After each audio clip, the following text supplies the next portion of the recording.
رواں دہائی میں پاکستان میں جس طرح مذہبی انتہا پسندی کے جذبات میں اضافہ ہوا اور عسکریت پسندوں نے ملک میں جو کارروائیاں کیں، اس سے عالمی سطح پر پاکستان کا بطور ایک معتدل اسلامی ریاست کے طور پر تصور کو سخت دھچکا لگا۔ اس تاثر کو زائل کرنے کے لیے سرکاری سطح پر جب بھی کوششیں کی گئیں، وہ ملک میں کسی نہ کسی عبادت گاہ پر حملے سے دھری کی دھری رہ گئیں۔ ہماری حکومت نہایت دور اندیشی اور استقامت کے ساتھ بین المذاہب ہم آہنگی کو فروغ دینے کے لیے ایک مرحلہ وار پروگرام پر عمل درآمد کر رہی ہے، جس سے ملک کے اندر بھی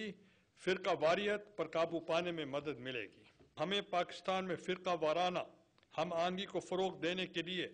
اور پاکستان کو حقیقی معنوں میں اسلام کا قلعہ بنانے کے لیے اپنی کوششیں پہلے سے بھی زیادہ تیز کر دینی چاہیے۔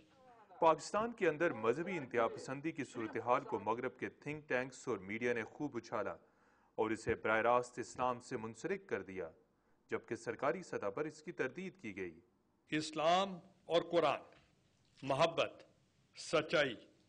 امن اور رواداری کا درس دیتا ہے، لیکن یہ افسوسناک امر ہے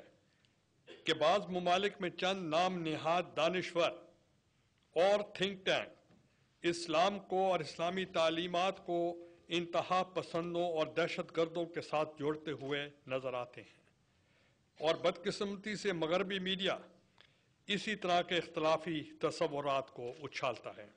ماہرین کا کہنا ہے کہ مذہبی انتہا پسندی، دہشت گردی اور فرقہ واریت کا خاتمہ منافرت پر مبنی لٹریچر کی حوصلہ شکنی سے کیا جا سکتا ہے،